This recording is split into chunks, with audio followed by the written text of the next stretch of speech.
Back with Ruck and Roll, and now it's getting exciting. Obviously, we had that 1 week off where all the players are now regrouping for the Rugby Championship. But it's now on our doorstep, basically. It's this weekend. It's going to be a big one, guys.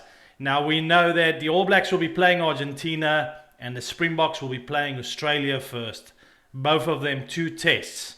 Now, the Springboks will be touring to Australia, and of course, the All Blacks will be playing at home. Now, this week, we start seeing all the press conferences kicking off. And yeah, I'm going to react to this press conference. It was the one that they had with Jason Ryan, the forwards coach, and with Dalton Papali'i. Let's have a look. Argentina, Artie's captain, Cody is vice captain, and Geordie Barrett. Harry Plummer's come in for injury cover for Stevie Perifeta. So just there, let me stop it. We can see there that it's quite interesting for me. We kind of knew that there was already a lot in the press about Scott Barrett's finger. He had to go for injury. So we were kind of expecting Scott Barrett to not make it for the first test. They made it very clear. I'm not going to be reacting to everything in this press conference, but they made it very clear that he will just be out for the 2 Argentinian games. So they've obviously already checked with the doctors by when he should be right, unless there's obviously some complication, which is small. At the end of the day, it's such a small operation that I don't think there'll be. But the other interesting one is Stephen Perifeta is out. Now, when they ask him what kind of injury he had, they were like, no, he's got some kind of niggle. They just don't want to risk him. Harry Plummer coming in for Stephen Perifeta. Guys, my words weren't even cold. Now, a lot of you will say, Joe, you just, you're just speculating here. But he's got a niggle and they're already bringing in Plummer. You go look at Perifeta. He can play basically one position. You now bring in Harry Plummer. I mean, guys, Harry Plummer can play fly off. He plays centre. Both of those positions at any time. He's super versatile. And then, of course, he can even slot in fullback if he wants. More about the back line, and I think they're starting to make very clever decisions and creating real depth in the back line. I know it's a 36-man squad, so some of these guys, eventually will have to fall out of favor. You can't always have a big squad like that. You got to think, if Harry Plummer somewhere in the future gets opportunity, I'm not saying it's going to be this weekend, and they play him somewhere in this Rugby Championship, it could be, he'll lift Perifeta out of that team like this, because suddenly you have a versatile player that can play different positions versus a guy that's very kind of specialized. The likes of a Talia, a Caleb Clark, they're very specialized. Savuris specialize in their positions, so they're not very. They can't use them as utility, And then Perifeta was really one that was standing out to me, which you can't really use Perifeta anywhere else. Now they got Ruben Love there. They're bringing in Plummer. They're bringing in a lot of new guys now that has got versatility. They're young. They can play them in more than one position. So if you get an injury, there's a lot less risk, because you can always plug that hole with a versatility player. We see the Springboks really need that with their big forward packs that they like to put on their 6 or their 7-1 split or 6-2. So what I really like is the fact that from a backline point of view, they're really creating a lot of versatility. And the more you can have that versatility in the backline, the more you allow yourself to have more forwards. So that gives the opportunity that, the All Blacks can have more forwards options for that starting 23 and, play more versatile backline players, so they can have one less backline player on the bench and rather substitute them for a forward. They're going to be playing the likes of the Springboks. They're going to be playing the likes of Argentina. You really want a lot of options for your forwards to come on in that second half. You need a kind of stacked bench with forwards. So the more you have versatility, the better. And I'm just sorry, Perifeta doesn't shout that out. So I think really good call from the coaching staff to start working at more, utility players coming in. And how's Stephen? What's his injury? He just got a bit of a niggle, so yeah, Harry's in for the week, and then we'll just reassess. Yeah. Coach, what did you like and what didn't you like about the July test? The July test, yeah, we learned a lot around our probably a carry and clean game, and you know, getting some momentum there. We thought we were, you know, really accurate around our decision making, which was good. And guys, I've got to say that there you hear Jason Ryan saying it, you know, their cleaning game is something that they definitely have to keep focusing on. Sometimes in those turnovers that England got in those games, you know, they just sometimes have to be really focused on the turnover game and being the first at those breakdowns to get to those turnovers, because they will be challenged by the Springboks in that area of the game. And even the likes, you know, Kremer and some of these guys in the Argentinian team can definitely do that. So don't underestimate, they can't underestimate the emphasis that they have to put on the breakdown. They're then also saying their decision making has been good. I've got to say, you know, this is one thing that the All Blacks did do really well against the England games and kept themselves in those games, is making the right decisions and deciding, especially towards the end when you saw Barrett come on in those games against England. The decisions that they made was really good. In that game, and especially, you know, losing a World Cup final is pretty hard, but they really hurt because we had some of the greats in our game, and I could have sent them off on a real high. But by the way, they're referring, of course, to Sam Cane and them wanting to give him a really good send-off in that last game, and I guess Nuggie.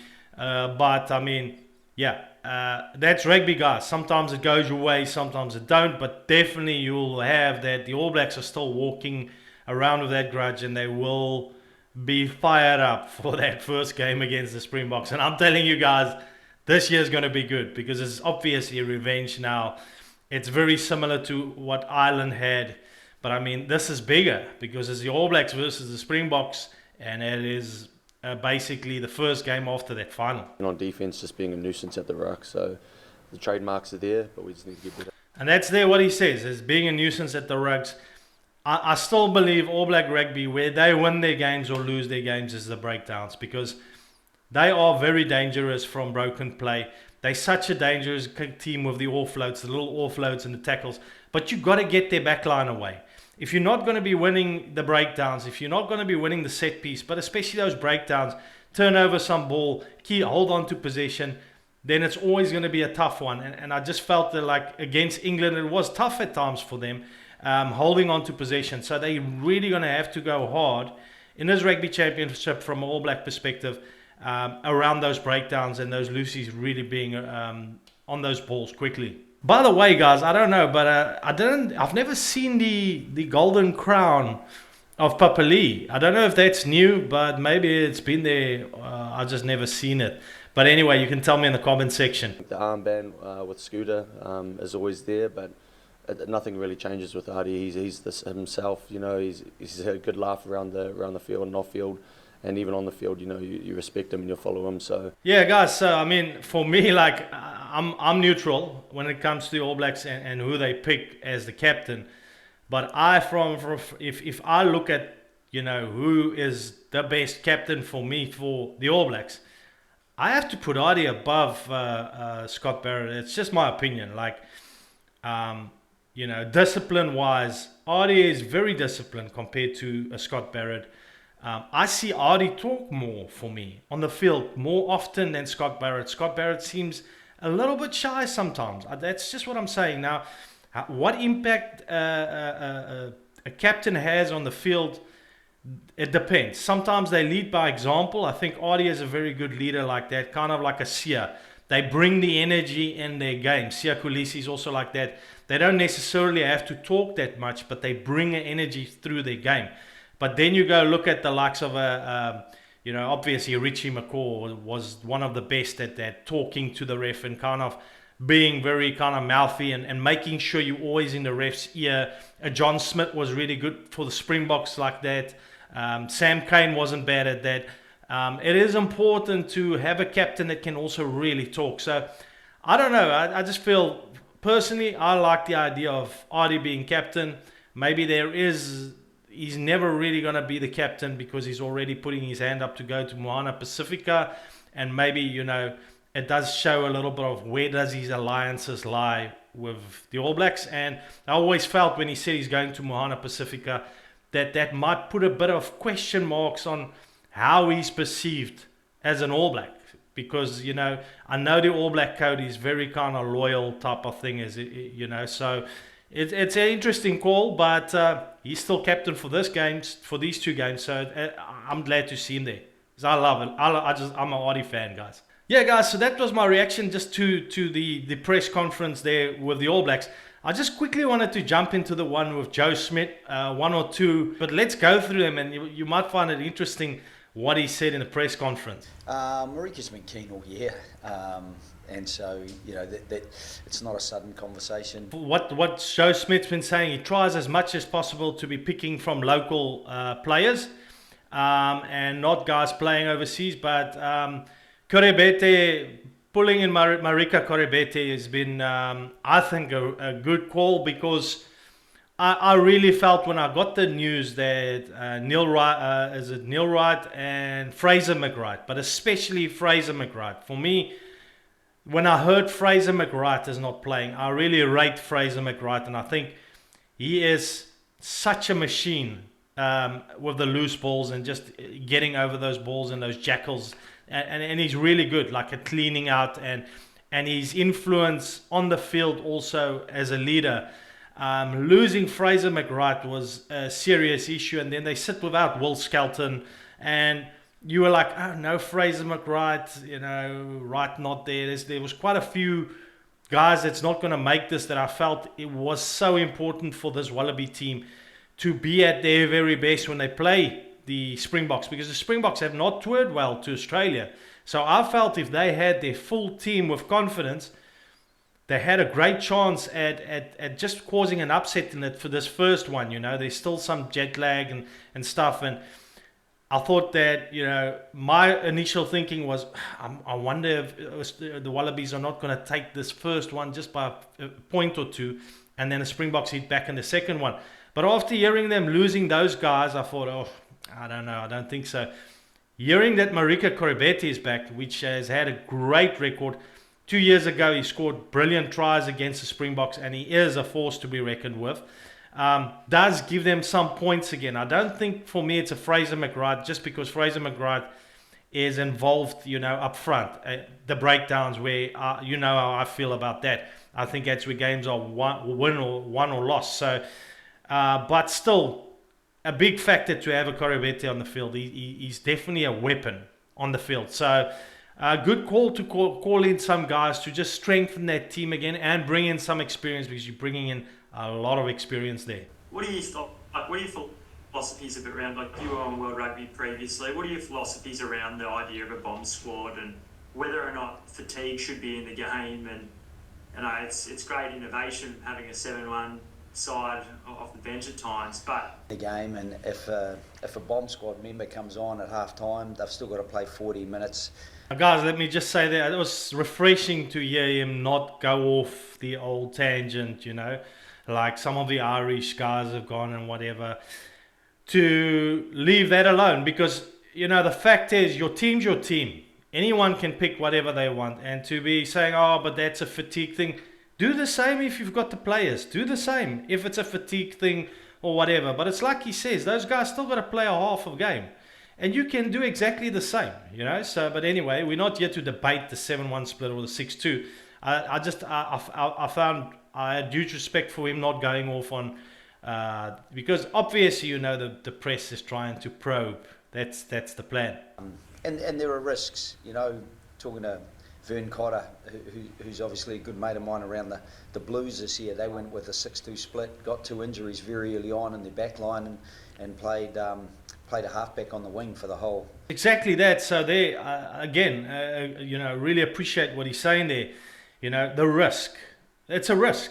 It's a risk that these guys are taking to do it, because you can end up with a scrum off having to fly off or wherever they have to slot him in, probably usually wing or whatever. But just remember, as much as it's a risk, it becomes an educated risk, because the Springboks are doing it so often.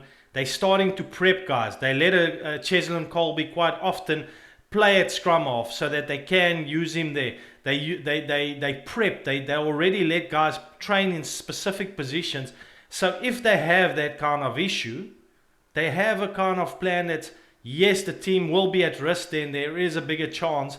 that they can, have a player or two out of position.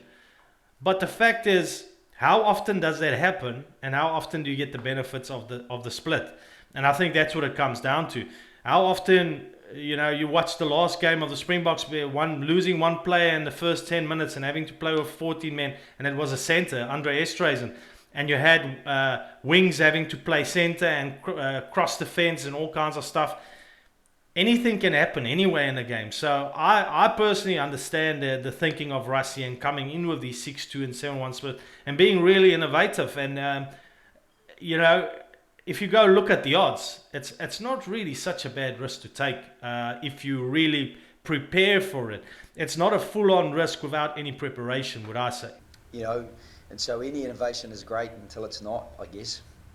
Yeah, but that's why you prep. Hey, Max Jorgensen, That's where you prep for it. So then he gets asked about the test between Ireland and the Springboks and what was his thoughts. And I thought this was interesting. Entertaining, I think. I think most people would have been entertained by the one-score results, and particularly Kieran Frawley nailing those two late drop goals to win the second test. Bit of controversy with James Lowe's try being disallowed. Not the first time for South Africa. They tend to get a bit of luck from that perspective. So firstly, let me just say, he says, James Lowe's try. It's not a try if it's not awarded. So definitely there, he feels that James Lowe should have been awarded that try. They rock and rolled the playback on that, and it could have gone either way. I get it that he's saying they got the luck, but the Springboks haven't always had the luck, let's be honest. You might feel like that if you're an opposing team watching. I've watched World Cups where South Africans have had some blind calls against them. I've watched some crazy stuff. We know Rassie's whole kind of like videos he used to put out and stuff. The Springboks have also had their tough calls. So saying everything falls the Springboks way, you know what they say usually is luck almost always favors the informed team. It's just the way it is, and the Springboks are in form and in a good place at the moment. So it's one of those things. Many used to always complain about the All Blacks like this as well, and say, oh, everything used to always be called in the All Blacks' favor when they were like winning 2 World Cups in a row, but. They don't need too much luck to fall their way, though. They make a lot of their own luck with the quality of player and the connectedness that they have. So kind of like coming back with that. So fair, it's fair, quite fair from him to say they don't need much luck. They make their own. And I guess it is luck, because that call could have gone either way. But it was definitely not James Lowe's try, because he didn't score the try. I think based on the way South Africa have played, they've done things well. So very awesome from him there to kind of admit, showing the respect where it's due, saying they really did things well. I was going to ask, how is South Africa different without Jacques Neem and returning to Rassie as head coach? I'm not sure there's too much difference. Jacques and Rassie, I've worked with Jacques and Rassie, and they're very tight. So they're very tight. Now guys, they were just asking they couldn't even pronounce it. Jacques Nienaber. Yeah, I think everyone's already forgotten the surname Jacques Nienaber. But Jacques Nienaber and Rassie Erasmus, Joe Schmidt was coaching Ireland when they were at Munster. So he knows them both very well. And like he says, they're very tight. And the way what he was just explaining is, the way the two coach is very similar, and he doesn't think it'll change that much.